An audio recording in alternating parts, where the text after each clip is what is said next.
We have prepared the board, biology second year, chapter number 16, and we're going to start lecture number 17. Disorders of the muscles. लेकिन याद रखना है ये continuity है previous lecture की, क्योंकि मसल फटीग का ताल्लुक बेसिकली प्रीवियस टॉपिक के साथ ही है. What is the definition of muscle fatigue? Means inability of the muscle to carry out the process of contraction and relaxation is called as muscle fatigue. Right. अब देखेंगे कि हमारे इस पर्टिकुलर मसल फटीग की पहली बात है कि सिम्टम्स क्या हैं. सिम्टम्स, तो माय डियर स्टूडेंट्स, सिम्टम्स ये हैं कि एक पर्सन अगर अपनी मसल्स को कॉन्ट्रैक्ट करना चाह रहा है तो वो कॉन्ट्रैक्ट नहीं हो रहा, और अगर वो रिलैक्स करना चाह रहा है तो रिलैक्स नहीं हो रहा, बल्कि उसको इस एक्टिविटी को परफॉर्म करने में काफ़ी ज़्यादा क्या हो रही है, दर्द हो रही है. So it is an aching condition of the muscle. एक का मतलब दर्द. तो जब आपके मसल्स में दर्द शुरू हो जाती है तो इसका मतलब यह है कि आपका मसल फटीग हो गया. लास्ट लेक्चर में हम लोगों ने आपसे ये बात की थी कि आप लोगों के मसल्स में एक बहुत इंपॉर्टेंट केमिकल बैटरी है, and that very chemical battery is none other than ATP. Right. तो जब तक आप लोगों के मसल्स में एटीपी एम्पल अमाउंट में बनती रहती है, और आपको ये वाली बात भी याद होगी, हमने बोला था कि एटीपी की एम्पल प्रोडक्शन का ताल्लुक मोड ऑफ रेस्पिरेशन से था. If your mode of respiration is aerobic, sufficient amount of oxygen is being supplied to your muscles, it means you are providing ample amount of what ATP to the muscles, so muscles will carry out their normal activities, no problem at all. लेकिन अगर आप लोग stress exercise में चले गए हैं, आपने बहुत ज़्यादा देर तक काम किया है, फॉर एग्जाम्पल अगर मैं अपने हाथों को मुसलसल कॉन्ट्रैक्ट रिलैक्स करता रहूँ, तो time will come when my brachial muscles and my bicep and tricep will begin to feel pain, and that very state is basically muscle fatigue. तो ये कब होगा? जब मेरी मसल की ऑक्सीजन डिमांड ज़्यादा है और मेरे मसल को सप्लाई होने वाली ऑक्सीजन कम है. We call it as oxygen debt. हम इसे क्या बोलते हैं? Oxygen debt. पढ़ के आए आप लोग चैप्टर नंबर 13 पार्ट 1 में. राइट. तो जब हमारे पास ऑक्सीजन डेट होगी तो जाहिर है कंडीशंस हो जाएंगी एनएरोबिक. अब आप लोगों के मसल्स में demanded amount of ATP produce नहीं होगी. तो जब demanded amount of ATP produce नहीं होगी तो डेफिनेटली आपके मसल को रिक्वायर्ड अमाउंट ऑफ एनर्जी नहीं मिलेगी that was required to break the bonds. तो जाहिर है जब पहले वाले बॉन्ड ब्रेक नहीं हुए तो नए कैसे बनेंगे? आप ज़बरदस्ती उससे काम करवाना चाहेंगे तो जाहिर है आपके मसल्स में पेन होगी. तो पेन एक बहुत बड़ा सिम्टम है. राइट. अब देखना ये है कि इसकी पर्टिकुलर कॉजेज़ क्या क्या हैं. हम इसको 3 डिफरेंट एंगल से व्यू करेंगे. प्रॉब्लम एक ही है कि आखिर हमारे मसल्स में एक ख़ास टाइम के बाद दर्द क्यों शुरू हो जाती है, हमारे मसल क्यों थक जाते हैं, वाई दे फेस फटीग. तो उसमें से जो पहली प्रॉब्लम है वो हम डिस्कस कर चुके हैं आप लोगों के साथ, और वो क्या थी students? Number 1 was mode of respiration. Mode of respiration कि जब क्या होगा माय डियर स्टूडेंट्स, आप लोगों के मसल एरोबिक रेस्पिरेशन को छोड़ के क्या छोड़ दिया उन्होंने? Aerobic respiration. भाई उन्होंने क्यों छोड़ा ये एरोबिक रेस्पिरेशन? बिकॉज के ऑक्सीजन की क्वांटिटी नॉर्मल से कम है. We are facing a condition known as oxygen debt. तो जब ऑक्सीजन डेट होगी तो उसके रिजल्ट में हमारे मसल्स एन एरोबिक वे में रेस्पायर करना शुरू कर देंगे.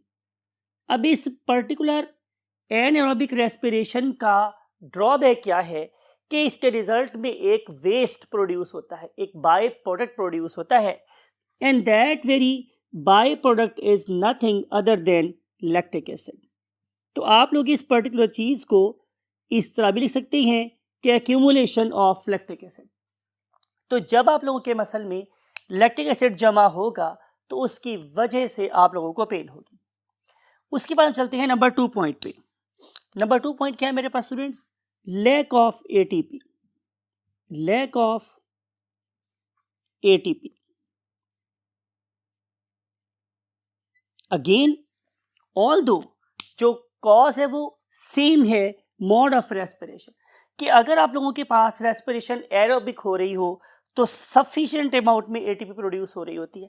लेकिन अगर हमारे पास कंडीशंस कैसी हो गई, ऑक्सीजन डेट वाली, हमारे पास रेस्पिरेशन हो गई एनारोबिक, तो अब डिजायर्ड अमाउंट में एटीपी प्रोड्यूस नहीं होगी। जब डिजायर्ड अमाउंट में एटीपी प्रोड्यूस नहीं होगी तो मैंने आपसे अभी बोला कि हम क्रॉस ब्रिजेस को ब्रेक नहीं कर सकेंगे, दोबारा से फॉर्म नहीं कर सकेंगे, तो जाहिर है हम लोगों को प्रॉब्लम होगी।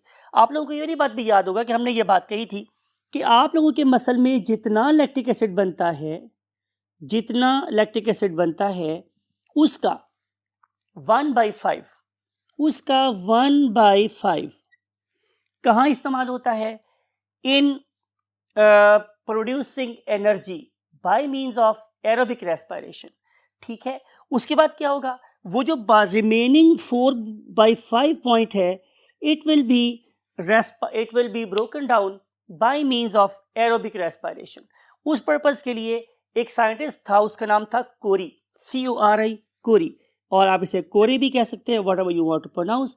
इसने प्रॉपर हमें एक साइकिल बताया और जिसमें ये बताया गया कि जो लैक्टिक एसिड आप लोगों की मसल्स में प्रोड्यूस होता है, it will be poured into the blood, and then this blood will carry this particular lactic acid into the liver, and then liver will carry out a reverse process. It will convert lactic acid into pyruvate, and then pyruvate will be converted into glucose, and then glucose will be used to carry out normal aerobic respiration. Right तो जो पहला 1/5 है ये respire होता है anaerobically, और जो उससे एनर्जी जनरेट होती है वो फिर रिमेनिंग 4/5 को एरोबिक वे में रेस्पायर करने में इस्तेमाल होती है। तो ये है हमारे पास एक मेथड, और मैंने आपको बोला था कि अगर आपने अपने आप को हेल्दी रखना है तो फिर अपने मसल्स में लैक्टिक एसिड को ड्रेन आउट करें। तो ड्रेन आउट करने का एक ही तरीका है हमारे पास, वो ये कि आप अपने मसल में सर्कुलेशन बढ़ाएं। और सर्कुलेशन हम कैसे बढ़ा सकते हैं? By not keeping us static but keeping us in motion. तो जब आप मोशन में रखेंगे तो ज़्यादा फ्लो ऑफ ब्लड होगा towards your muscle, it will carry more lactic acid with it, and it will carry it to the liver more effectively and quickly. So definitely remaining 4/5 will be you can say broken down. अब देखना ये है कि क्या सिर्फ ये वाली दो चीज़ें means accumulation of lactic acid and lack of ATP, सिर्फ यही दो अवामिल हैं कि जो मसल को अपनी नॉर्मल एक्टिविटी के अनुसार रोक रही हैं? तो आंसर इज नो। एक थर्ड व्यू पॉइंट भी है हमारे पास, और वो थर्ड व्यू पॉइंट हमारे पास क्या है स्टूडेंट्स? कि आप लोगों के नर्वस सिस्टम और मस्कुलर सिस्टम के दरमियान में जो कोऑर्डिनेशन है वो भी थक जाती है। कैसे थक जाती है हमारे स्टूडेंट्स? Common sense. इसके लिए आप लोगों को थोड़ी देर इंतजार करना पड़ेगा, बिकॉज अगले चैप्टर में हम लोग पढ़ेंगे नर्वस सिस्टम को। नर्वस सिस्टम में आप जाके देखोगे कि सोडियम और पोटासियम आयंस का बहुत बड़ा रोल है। Sodium and potassium ions basically carry out the excitation of the nerves. हम कहना ये चाह रहे हैं कि अगर हमारा नर्वस सिस्टम ही प्रॉपरली हमारे मसल्स को फायर नहीं कर रहा, ट्रिगर नहीं कर रहा, मैसेज नहीं दे रहा, तो भी तो मेरे मसल्स क्या हो जाएंगे? इनएक्टिव हो जाएंगे, जब उनको प्रॉपर स्टिमुलस ही नहीं मिलेगा। तो जब हमारा नर्वस सिस्टम हमारे मस्कुलर सिस्टम के साथ प्रॉपर वे में कोऑर्डिनेट नहीं कर रहा होता, यानी कि नर्वस सिस्टम सही मैसेजिंग रिले नहीं कर रहा मेरे मस्कुलर सिस्टम को, तो भी मेरा मसल क्या करेगा? फटीग के साइन शो करेगा। तो हम अब 3 डिफरेंट एंगल से देखने के बाद ये कहना चाह रहे हैं कि कोई भी पर्सन मसल फटीग का शिकार उस वक्त होगा, नंबर 1, या तो उसने बहुत स्ट्रेनथ एक्सरसाइज की होगी, या नंबर 2, उस पर्टिकुलर एक्सरसाइज के रिजल्ट में लैक्टिक एसिड बहुत जमा हो गया और एटीपी कम हो गई, और थर्ड क्या है कि जैसे मैंने बोला था कि मैं बार बार अपने हैंड को क्लोज क्या करूं, खोलूं बंद करूं, खोलूं बंद करूं, खोलूं बंद करूं, तो फिर एक टाइम आएगा कि जब वो वाले आयंस जिसको मैं नाम दिया था आप लोगों के सामने कि उनमें से एक थे पोटासियम आयंस और एक थे मेरे पास क्या? Sodium ions. तो ये वाले जो 2 आयंस हैं, इनकी इंटरेक्शन से हमारे पास क्या रिले होती है? नर्व का मैसेज रिले होता है। जब ये भी डिप्लीट हो जाएंगे तो भी मेरे मसल को मैसेज सही नहीं आएगा और मेरा मसल सही काम नहीं करेगा। तो हम कहना ये चाह रहे हैं कि 3 डिफरेंट एंगल से क्या होती है? एब्नॉर्मलिटीज होती हैं कि जो इवेंचुअली मेरे मसल्स को क्या कर देती हैं? फटीग का शिकार कर देती हैं। One of them is lack of ATP, other one is formation of lactic acid, and last but not the least is you can say disorder in nervous system or poor coordination between nervous system and what muscular system. एक बात आपको बतानी है कि जब हमारे muscles में lactic acid जमा हो जाता है तो आपको ये वाली बात भी पता है हमारे स्टूडेंट्स कि एसिड हमेशा क्या प्रोवाइड करता है, प्रोटॉन्स, ठीक है, although it is a weaker acid लेकिन it has the ability to make protons in the muscles. तो जब आप लोगों के पास एच आयंस ज़्यादा हो जाएंगे तो आपके मसल का पीएच भी चेंज हो जाएगा। तो जब हमारे मसल का पीएच चेंज होगा तो एक फोर्थ व्यू पॉइंट ये भी ऐड किया जा सकता है कि उस पर्टिकुलर एसिडिक एनवायरनमेंट में बहुत सी you can say enzymes they can not work at their full pace, तो उसकी वजह से भी जाहिर है कि एटीपी की प्रोडक्शन या conduction of nervous system towards muscles ये रिड्यूस हो सकता है। तो ये सारी की सारी चीज़ें मिल के इवेंचुअली मेरे मसल को दर्द करवाएंगी और ये बताएंगी कि now I am facing wear and tear. Muscle आपको ये चीख चीख के बता रहा है कि मेरे अंदर बहुत ज़्यादा टूट फूट का शिकार हो गया हूँ मैं, और इस वक्त क्या करो कि मेरे से मजीद काम ना लो। अगर आप इस टाइम पे एक्सरसाइज करते हैं, कंटिन्यू करते हैं एक्सरसाइज को, तो डेफिनेटली आपके मसल्स ज़्यादा ब्रेक होंगे, लेकिन परेशानी वाली कोई बात नहीं है। Your body is organically designed, your body has remarkable ability to repair itself. आप अपने मसल्स को जितना ब्रेक करेंगे उतना ही आप लोगों के मसल ज़्यादा डेवलप भी होंगे, राइट। तो there is a blessing in disguise, आप जितनी ज़्यादा पेन लेंगे आप उतना ही ज़्यादा गेन भी करेंगे। So no pain no gain. So let's move to the next disease that is called as tetany. What is tetany? Tetany is basically a jerky response of the muscles that is basically involuntary. तो इसके लिए मैं tetani को दो अल्फाज में आप लोगों को समझा सकता हूँ।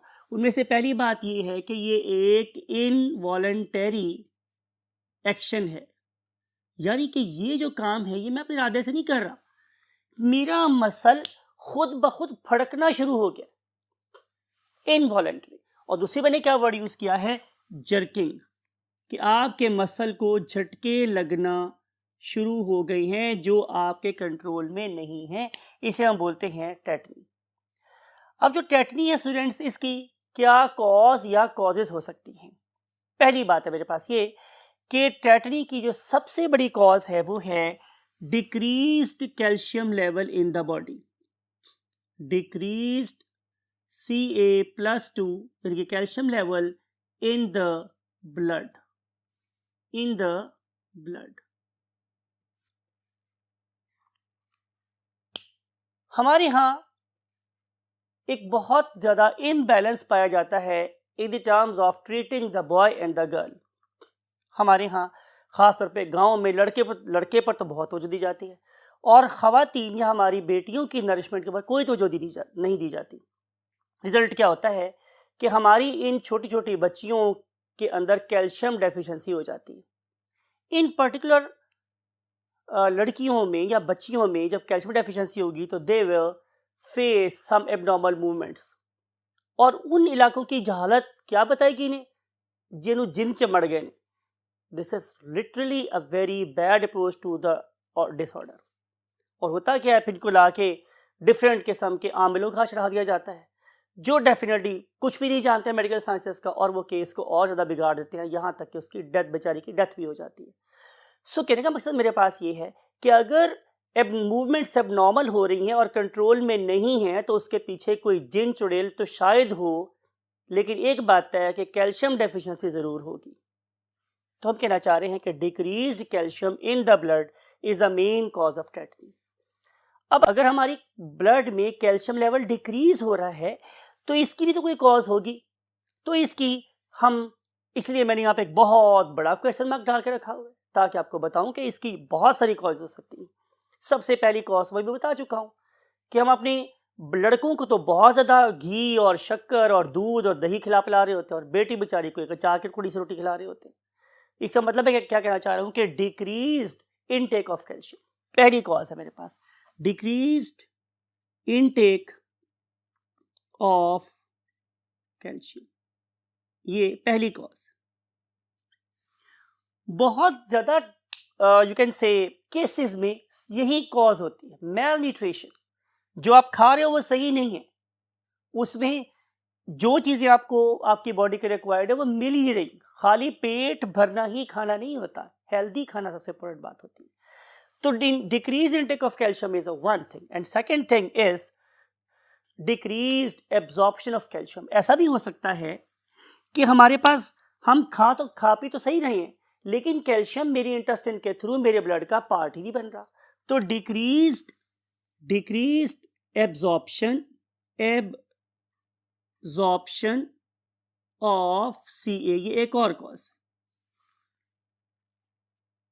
लेकिन सवाल ये है कि अगर हमारे पास कैल्शियम का इंटेक भी ठीक है और वो एब्जॉर्ब भी बिल्कुल सही हो रहा है, तो क्या फिर कोई और कॉज भी हो सकती है? तो आंसर इज यस। इस पर्पस को अंडरस्टैंड करने के लिए आप इस डमी को देखें। हम इस डमी की नेक को फोकस कर रहे हैं। इस नेक के अंदर यू कैन फाइंड कि हमने ट्रेकिया के ऊपर एक टेट्रालोब्ड ग्लैंड अटैच किया हुआ है, एंड दैट वेरी टेट्रालोब्ड 4 सिरों वाला जो लोब है उसका नाम क्या है? उसका नाम है थायराइड। अगर आप इस पर्टिकुलर थायराइड की डोर्सल साइड पर देखें, मीन पीछे वाली साइड पे देखें, ये आगे नहीं होते, बहुत सी डायग्राम्स आपको मिस गाइड कर रही होती हैं। तो they are basically attached on the dorsal side of the thyroid, they are attached on the ventral side of the trachea. ये वेंट्रल 2 ट्रेकिया है, साइड नहीं, वेंट्रल 2 ट्रेकिया है एंड डोर्सल 2 थायराइड है। ठीक है, इस पर्टिकुलर 4 पीसेस का या छोटे छोटे से जजीरों का, आइलैंड का नाम हमने क्या रखा हुआ है? Parathyroid gland. क्यों बोलते हैं पैराथायराइड? क्योंकि थायराइड के ऊपर एम्बेडेड है, ऊपर लगे हुए हैं ये वाले 4 ग्लैंड्स। तो these particular glands they are making a very very important hormone that is called as parathyroid hormone. इसके लिए जब हम पढ़ते थे हमें ये भी हमने पढ़ा कि इसका एक नाम और भी है, पैराथार्मोन। तो पैराथायराइड हार्मोन और parathormone, it has a job to what? Carry out absorption of calcium, to monitor the level of calcium in the blood. अब अगर पैराथॉर्मोन मेरी बॉडी में सही है तो सही कैल्शियम लेवल मेंटेन रहेगा मेरे ब्लड में, लेकिन अगर पैराथॉर्मोन का लेवल कम हो गया तो कैल्शियम लेवल कम हो जाएगा, और अगर ज़्यादा हुआ तो ज़्यादा हो जाएगा। इस वक्त जो हमारा टॉपिक है वो टेटनी है, तो हम इसे सिंपल क्या डिस्कस करेंगे कि जब हमारे पैराथायराइड ग्लैंड्स सही काम नहीं करेंगे तो पैराथॉर्मोन का लेवल डिक्रीज हो जाएगा, कैल्शियम मेंटेन करने की एबिलिटी कम हो जाएगी, तो कैल्शियम लेवल ब्लड में ड्रॉप हो जाएगा। राइट, तो ये एक थर्ड कॉज है। इसकी कॉज आपकी पुअर न्यूट्रिशन, इसकी cause abnormal working of the intestine, इसकी cause abnormal working of the parathyroid glands भी हो सकती है। देखना ये है कि आप लोगों के ब्लड में नॉर्मल लेवल कितना है कैल्शियम का, ताकि हम उस मोहतरमा को या उस मोहतरम को अगर ये कहना चाहते हैं कि भाई तुम्हें क्या प्रॉब्लम है, तो we have to measure what the calcium level in the blood. तो यहाँ पे कैल्शियम लेवल कितना है my dear students? 8.5 milligram, 8.5 to 10 milligram per decilitre, ये रिलेशन है। इतना कैल्शियम लेवल आपके पास होना चाहिए। अगर आप में कैल्शियम लेवल इससे कम है तो you are suffering from a disorder that is called as, look at this, hypocalcaemia. Hypocalcaemia, आपके ब्लड में कैल्शियम के लेवल कम है, और अगर वैल्यू 10 मिलीग्राम पर DL से ज़्यादा है तो इसका मतलब है कि you are suffering from another disorder that is called as hypercalcaemia.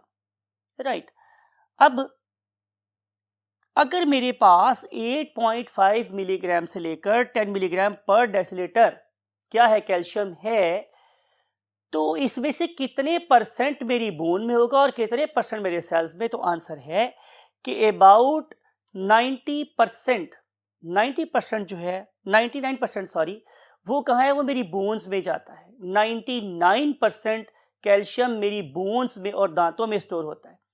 जो रिमेनिंग मेरे पास 1% है वो सिर्फ और सिर्फ मेरे सेल्स में है। तो यू नो वेरी वेल कि अगर मैं किसी सेल की बात करूं तो कैल्शियम का एक फ्रैक्शन सेल के अंदर है और एक सेल के बाहर है। आपको पता है कि ये वाला जो एरिया है हम इसे क्या बोलते हैं? Extra cellular fluid known as ECF, और वो वाला फ्लूइड जो सेल के अंदर है that is called as intracellular fluid और ICF। सिर्फ 1% वो यहां पे लोकेट कर रहा होता है। अब इसमें से भी जो ज्यादा फ्रैक्शन है वो कहाँ है? बाहर। अंदर क्या है? कम। तो हमारे इन पर्टिकुलर सेल्स को देखा जाए तो इनके ऊपर सर्टन आयंस गेटेड चैनल्स लगे हुए हैं जो इस कैल्शियम को एब्जॉर्ब कराने में हेल्प कर रहे होते हैं। एबनॉर्मेलिटी इन गेट्स के लेवल पर भी हो सकती है, लेकिन बहरहाल इन पर्टिकुलर कैल्शियम को मेरे सेल के अंदर आना है और मेरे सेल के अंदर आने के बाद मेरे सेल के लिए काम करने हैं। अगर आप पूरी बॉडी के सेल्स को देखें तो वो वाले सेल्स जो मैक्सिमम अमाउंट में कैल्शियम को स्टोर करते हैं और यूज करते हैं, they are your muscle cells. They are your muscle cells because हमने पढ़ा था कि हमारे मसल सेल्स हैं कि जिनकी एक्टिविटी के लिए कैल्शियम बहुत ज़्यादा ज़रूरी है। अगर कैल्शियम नहीं होगा तो नर्व इम्पल्स ओबे नहीं किया जाएगा, उसका कहना नहीं माना जाएगा। अगर मैंने उसको ओबे करवाना हो, उसको कहना मनवाना हो, तो फिर definitely I must supply calcium to the muscle cells. और आप पढ़ लिखे बच्चे, आपको ये वाली बात भी पता है कि हमारे मसल सेल्स में एक स्पेसिफिक किस्म का क्या था? एंडोप्लाज्मिक रेटिकुलम, जिसका नाम क्या था? Sarcoplasmic reticulum. Sarcoplasmic reticulum.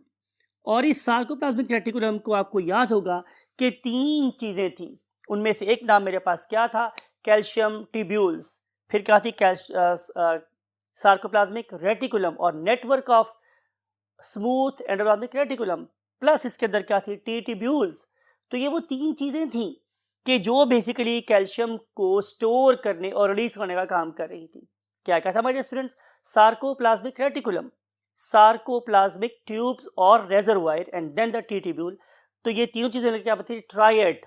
तो ट्राइएड मीन ट्राइका, ये 3 चीजें मिलके कैल्शियम लेवल को कंट्रोल करती हैं मेरे मसल में। तो मसल के अंदर कैल्शियम का स्टोर होना बहुत ज़्यादा ज़रूरी है। अगर कैल्शियम स्टोर नहीं होगा तो डेफिनेटली आपके मसल को प्रॉब्लम होगी। प्लस इसके अलावा डिक्रीज्ड कैल्शियम का सबसे बड़ा नुकसान मेरे पास क्या होता है कि अगर कैल्शियम लेवल कम होगा तो डोमिनेट कर जाएंगे पोटासियम आयंस। किस में? डेफिनेटली ICF और ECF में। अगर आप लोगों के ECF और ICF में पोटासियम लेवल ज्यादा हो गया है तो इसका नुकसान किसको होगा? तो इसका नुकसान होगा आपके नर्वस सिस्टम को। Your nervous system it will trigger at abnormal rate. ठीक है, वो खामखाई मैसेज भेजना शुरू कर देगा। हम वर्ड यूज करना चाह रहे हैं, हाइपर एक्साइटेबिलिटी ऑफ न्यूरॉन्स हो जाता है। हमारे न्यूरॉन्स पोटासियम लेवल के ज़्यादा हो जाने की वजह से, कैल्शियम लेवल के कम हो जाने की वजह से बहुत ज़्यादा जल्दी एक्साइट हो जाते हैं। हम क्या बोल रहे हैं? Hyper excitation of neurons. तो ये हाइपर एक्साइटेशन ऑफ न्यूरॉन्स भी क्या करेगी? बार बार बार बार कैल्शियम को रिलीज करवाएगी। और आपको पता है कि कैल्शियम आगे ही थोड़ा है और वो चूंकि बाबा यूज हो रहा है तो और ज़्यादा एफिशिएंसी हो जाएगी। प्लस बार बार रिलीज होना झटके लगवाएगा मसल्स को। Therefore, tetanic condition is uncontrolled, involuntary reactions, you can say activities in the muscles. अब देखना ये है कि जो टेटनी है वो स्टार्ट कहाँ से होती है। तो आमतौर पे जो टेटनी के सिम्टम है, जैसे मैंने बोला कि वो आमतौर पे जर्किंग ही होती है, जर्किंग होती है, राइट।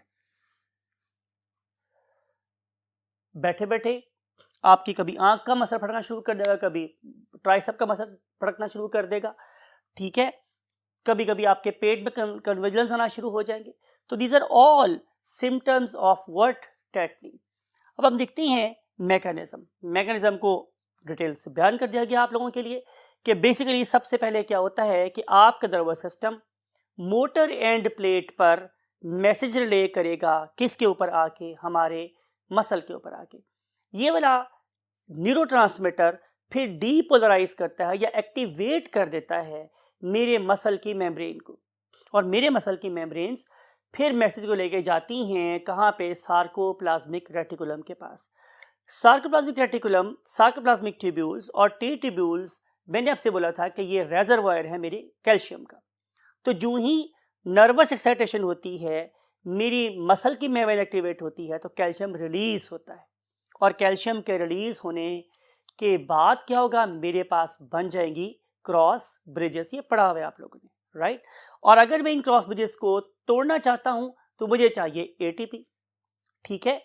और अगर मैं इसे दोबारा बनाना चाहता हूं तो मुझे दोबारा क्या चाहिए, कैल्शियम। लेकिन अगर बार बार मेरी नर्व्स एक्साइट हो रही हैं, बार बार मेरी नर्व्स एक्साइट हो रही हैं, तो अभी पहला कैल्शियम रीअब्सॉर्ब नहीं हुआ, ऊपर से मजीद कैल्शियम रिलीज हो गया, तो क्या होगा, एक और कॉन्ट्रैक्शन स्टार्ट हो जाएगी। तो इसलिए बार बार जर्किंग स्टार्ट हो जाती है abnormally. That very condition is called as what, tetany.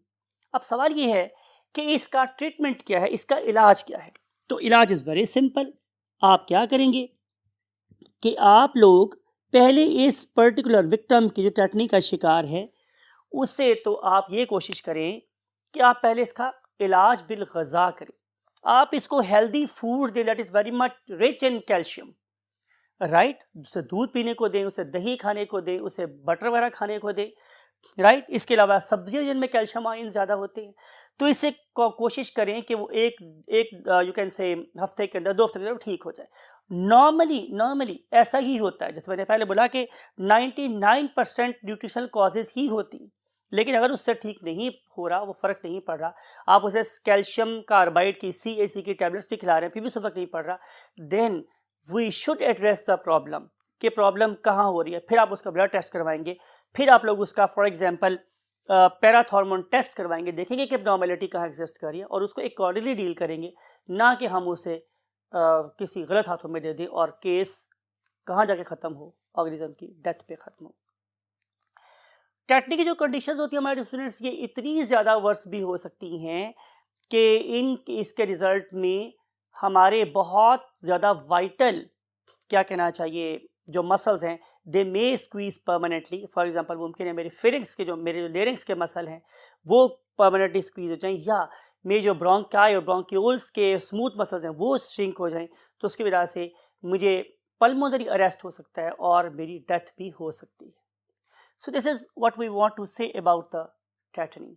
अब आप मूव करेंगे नेक्स्ट डिसऑर्डर की तरफ, और नेक्स्ट डिसऑर्डर मेरे पास क्या है, cramp. Yes my dear students, हम स्टडी करने वाले हैं अब क्रैम्प को। अभी हमने जो सारे कसीदे किए वो कैल्शियम के थे, और अब हम डिस्कस करने वाले हैं एक और स्टेट को that is called as a cramp. इस पर्पस के लिए आप इस वीडियो को देखें।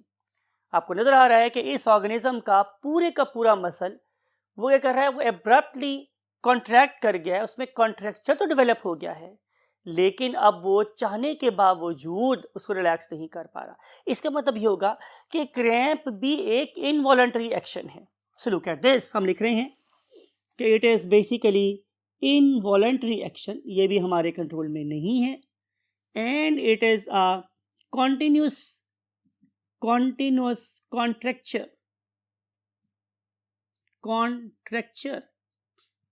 यानी कि अगर आप इसको किसी और वे में कहना चाहें तो यू कैन से कि इनके अंदर क्रॉस ब्रिजेस तो डेवलप हो गए हैं, लेकिन ये वाले क्रॉस ब्रिजेस अब रिलैक्स नहीं हो रहे।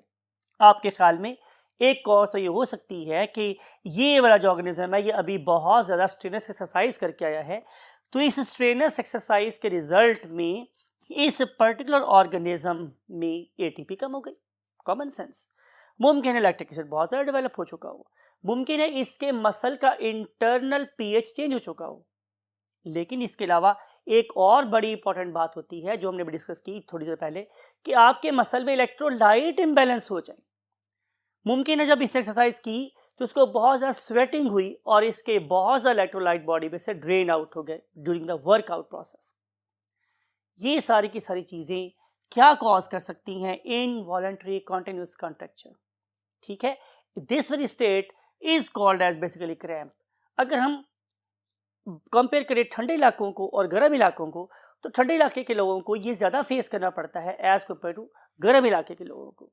अगर आप लोग अपने पाकिस्तान की बात करेंगे तो आमतौर पर सर्दियों में लोग इसका ज़्यादा शिकार होते हैं, शिकायत करते हैं गर्मियों की निस्बत। आगे देखते हैं इसकी ड्यूरेशन कितनी हो सकती है। इसकी ड्यूरेशन हो सकती है हमारे स्टूडेंट्स फ्यू सेकेंड से लेकर ये 1 to 3 मिनट्स तक हो सकती है। तो ये काफ़ी एक पेनफुल किस्म का प्रोसेस है जिसमें कॉन्टिन्यूसली कॉन्ट्रैक्शंस आ रही हैं और वो मसल को बजाय रिलैक्स करने के मजीद स्क्वीज कर रही हैं। अकरेंस कहाँ होती है? आम तौर पे ये आप लोगों के काफ मसल्स में होती है। कौन से मसल में स्टूडेंट्स? काफ मसल में, बिकॉज कि ये जितने भी एथलीट्स वगैरह हैं या रनर्स हैं, उनके जो मसल सबसे ज़्यादा यूज़ होते हैं definitely they are the calf muscle, because they lifting the weight, whole weight of your whole body. Similarly आप लोगों के जो थाई के मसल्स हैं ये भी इसका शिकार हो सकती हैं, और आप लोगों के हिप के मसल्स वो भी इसका शिकार हो सकती हैं।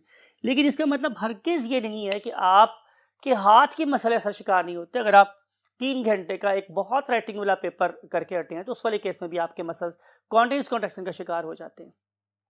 तो डेफिनेटली डिपेंड कर रहा है कि आपका कौन सा मसल यूज हुआ है। तो जब आपका मसल ज़्यादा यूज होगा तो उस वाले केस में ये प्रॉब्लम आ सकती है। Now we want to see the causes. तो जो पहली कॉज है वो मेरे पास क्या है? Electrolyte imbalance.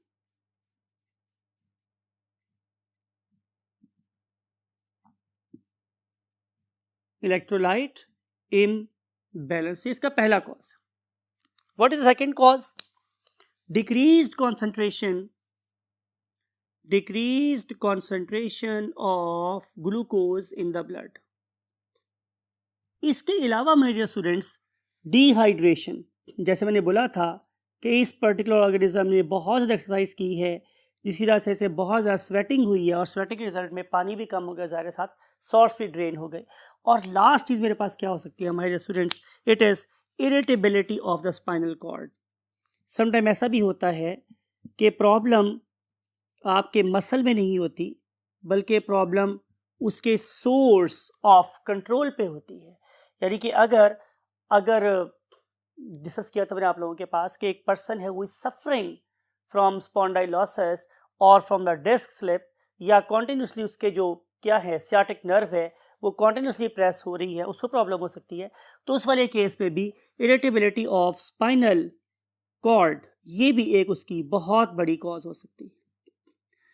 So these are all factors and facts regarding cramp. तो अगर आप इसको अवॉइड करना चाहते हैं तो इसके लिए सिंपल सी बात ये है कि आप एक्सरसाइज करें विद इन योर लिमिट्स, अपने आप को प्रॉपर हाइड्रेट रखें, और अगर आप बहुत ज़्यादा स्वेटिंग का शिकार हो गए हैं तो कभी कभी ORS भी लेना चाहिए जो आप लोगों की बॉडी के इलेक्ट्रोलाइट्स को बैलेंस रखेगा। और अगर आप सर्दियों के मौसम में इस चीज़ का शिकार है तो इसका एक आसान सा हल यही है कि कीप योर सेल्फ वार्म, आप प्रॉपर ड्रेसिंग करके जाएं। Now we want to discuss the last thing, and last thing is tetanus. Really horrifying disorder, बहुत ही ज़्यादा खतरनाक डिसऑर्डर है। टेटनस को आप क्रैम्प का, टेटनी का भाई या बहन कह सकते हैं, बिकॉज के इसके सिम्टम्स भी टेटनस की तरह से ही होते हैं, क्रैम्प की तरह से होते हैं। लेकिन ये कैसे डिफरेंट है from other two diseases? Because it has got a pathological base. इसकी पैथोलॉजिकल बेस है, यानी कि इसके पीछे एक पैथोजन है, राइट? और उस पैथोजन का नाम मेरे पास क्या है students? Clostridium टेटनाई। Clostridium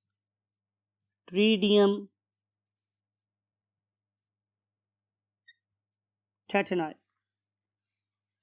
This Clostridium tetani is the culprit to cause the disorder that is called as a tetanus.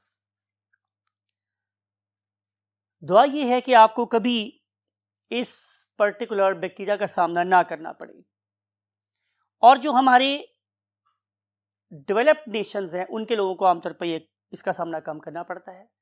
और डेवलप्ड नेशन की जो सबसे बड़ी कमाल है वो इनकी तालीम है, और हमारे यहाँ जो सबसे बड़ी प्रॉब्लम है वो है जहालत। अगर हम अपनी इस जहालत को छोड़ दें और अपने लोगों को प्रॉपर तरीके से एजुकेट करें तो डे विल कम कि जब हम इस पर्टिकुलर डिसऑर्डर का दुनिया से ही खात्मा कर देंगे। लेकिन हमें सबसे पहले समझना है कि बेसिकली दिस पर्टिकुलर क्लॉस्ट्रीडियम टेटनाई ये होता कहाँ है?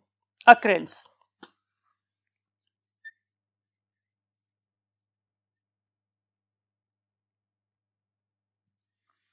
It is basically a soil-borne organism. लेकिन अगर मैं आप लोगों को इसके प्राइमरी घर की बात बताऊं तो वो बेसिकली क्या है, हॉर्सेस। तो जिन इलाकों में घोड़े ज़्यादा हों या उनका जो वेस्ट है वो सड़कों पे बिखरा रहता हो, तो वहाँ पे इस पर्टिकुलर बैक्टीरिया के होने का चांस बहुत ज़्यादा होता है। मैंने नहीं कहा कि नॉर्मल सॉइल पे नहीं होता, लेकिन वहाँ पे इसका चांस ज़्यादा होता है। अच्छी बात क्या है हमारे स्टूडेंट्स कि this particular bacteria is very much sensitive. I am talking about Clostridium tetani. Look at its shape, look at its shape, quite horrifying. और ये जो क्लॉस्ट्रीडियम टेटेनाई है ये बहुत सेंसिटिव है दो चीज़ों से। Number 1, dehydration, and number 2 is high temperature. जो ही ये दो कंडीशंस होंगी तो most of the bacteria they will die off. लेकिन अब रिजल्ट ने इनको एक बड़ी यूनिक प्रॉपर्टी दी है कि लुक एट दिस, कि Clostridium टेटेनाई can make spores.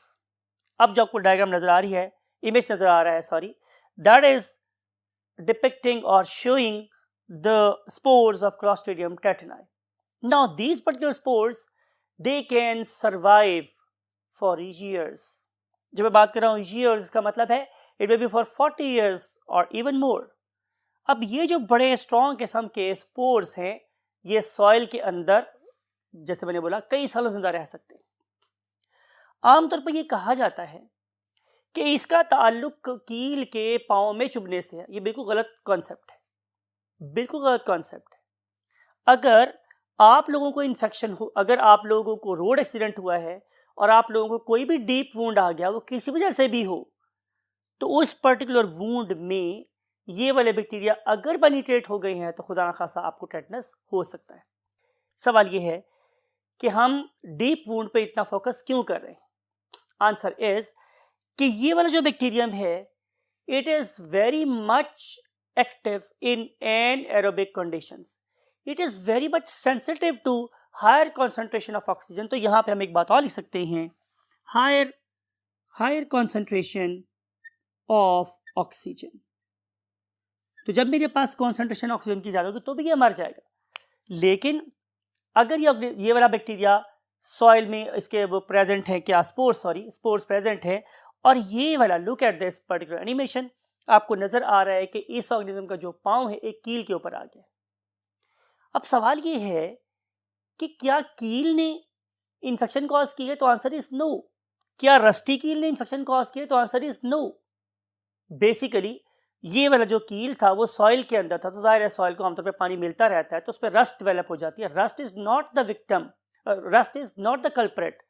Culprit मेरे पास क्या है? उस पर्टिकुलर रस्टी नेल पे या आम नेल पे लगे हुए क्लॉस्ट्रीडियम टेटेनाई।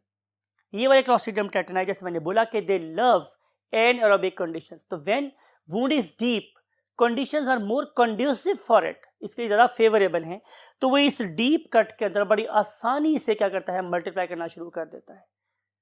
तो ताल्लुक गहराई से है जो कि कंडीशंस प्रोवाइड करती हैं, कौन सी? एनऑक्सिक और anaerobic. Now the conditions is very much conducive for this organism, it will begin to multiply. अब देखिए हम अगली बात, कि जब ये क्लॉस्ट्रीडियम टेटेनाई मेरी बॉडी के अंदर जाएगा तो ये 2-3 किस्म के टेटनस कॉज कर सकता है। मुमकिन है कि एक लोकलाइज टेटनस कॉज करे। जब मैं लोकलाइज टेटनस की बात करूँ, उसका मतलब है कि उस एरिया में ही सिर्फ उसका इफेक्ट है, उसका पॉइजन है, right? Because this particular Clostridium tetani is going to release a neurotoxin. ठीक है, ये जो न्यूरोटॉक्सिन है, लुक एट दिस, कि इसका सबसे बड़ा या फेवरेट साइट ऑफ एक्शन क्या है? Neuromuscular junction. यानी कि ये पर्टिकुलरली उन पर्टिकुलर न्यूरॉन्स को जाके हिट करेगा कि जो हमारे मसल्स को क्या करती हैं, टारगेट कर रही होती हैं, राइट? तो जब हमारा इजेक्शन खराब होगा तो जाहिर है मेरी मसल की एक्टिविटी भी क्या हो जाएगी, ऑल टुगेदर डिस्टर्ब हो जाएगी। अगर तो लोकलाइज्ड है तो जो सारे सिम्टम टेटनस के होंगे, अभी डिस्कस करते हैं आप लोगों के साथ, वो लोकलाइज्ड ही रहेंगे। लेकिन ये बहुत रेयर होता है। आमतौर पे ये वाले बैक्टीरिया अपनी न्यूरोटॉक्सिन को पूरी बॉडी के अंदर फैला देते हैं और हम उसे बोलते हैं कि it is a generalised tetanus. लेकिन ये भी हो सकता है कि ये इन्फेक्शन जो है वो आपके नेक के नीचे के करीब हो, तो फिर जाहिर है लोकलाइज्ड यहाँ से भी स्टार्ट हो सकता है, पाँव से भी स्टार्ट हो सकता है। जैसे मैंने बोला, यूजुअली इट इज जनरलाइज्ड। अगर ये जनरलाइज्ड किस्म का मेरे पास टेटनस है तो आमतौर पे इसके सिम्टम्स का आगाज कहाँ से होगा? By stretching of the muscles of the nerves, यहाँ से स्टार्ट होता है। आपकी नेक रीजन के जो मसल्स हैं वो स्ट्रेच होना शुरू होते हैं। और इसके फिर करीब 3 ऑर्गन मेरे पास कौन सा है? मुंह के मसल इसके पास आते हैं। तो फिर क्या होगा? मेरे जो जॉस है इनके muscles they will undergo what squeezing, squeeze हो जाएंगे, रुक जाएंगे, फंस जाएंगे जगह के ऊपर आके। इसे हम क्या बोलते हैं? Lock jaw. तो लॉक जॉ एक और सिम्टम है इस टेटनस का, यानी कि मसल्स अकड़ना शुरू हो गए। यानी कि अगर आप इस पर्टिकुलर इमेज को देखें तो आप लोगों को पहले वाले केस में ट्रिज्मस नजर आ रहा है, मीन्स के इसके जो मसल्स हैं वो लॉक जॉ का शिकार हो गए। और दूसरे वाले केस में लुक एट दिस कि इसके डोर्सल साइड के muscles they have undergone a contraction, और उसके रिजल्ट में इसको पेन इतनी ज़्यादा स्ट्रांग हो गई है कि अब सिर्फ इसका सर और इसके पाँव ज़मीन के साथ लगे हुए हैं, बाकी सारे मसल कॉन्ट्रैक्ट करके उसको एक आर्किंग शेप दे रहे हैं, आर्किंग शेप। आप इमेजिन करें कितनी स्ट्रांग कॉन्ट्रैक्शन होगी इस बंदे के अंदर। और तो और माय डियर स्टूडेंट्स, ऐसा भी हो सकता है कि इसका न्यूरोटॉक्सिन इतना स्ट्रांग हो, वो इतनी स्ट्रांग कॉन्ट्रैक्शन करवाए कि आपकी किसी लॉन्ग बोन को तोड़ दे।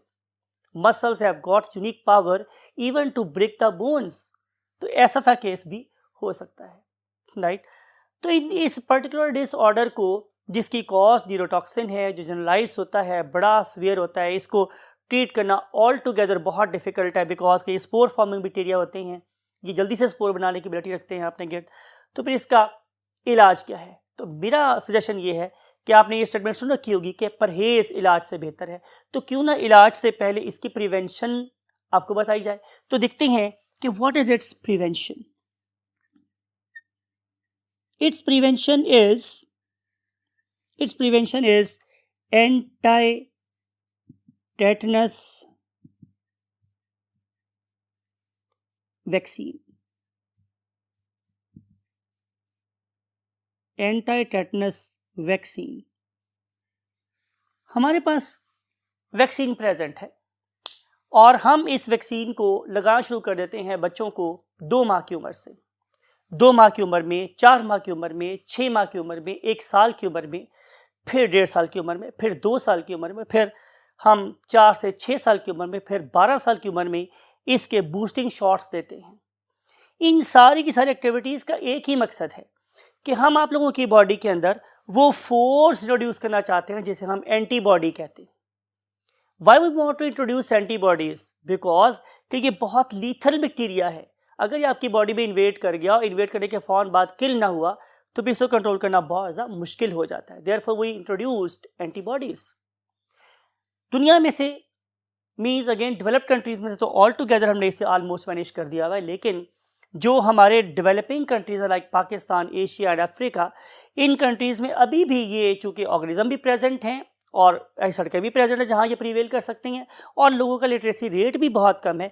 इन सारी चीज़ों की वजह से डेवलपिंग कंट्रीज़ में अभी इस डिजीज़ को ओवरकम करना थोड़ा सा मुश्किल हो रहा है।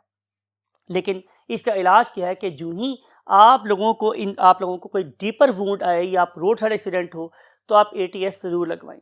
अगली ATS stands for anti tetanus serum, means anti tetanus vaccine, वो ज़रूर लगवाएं।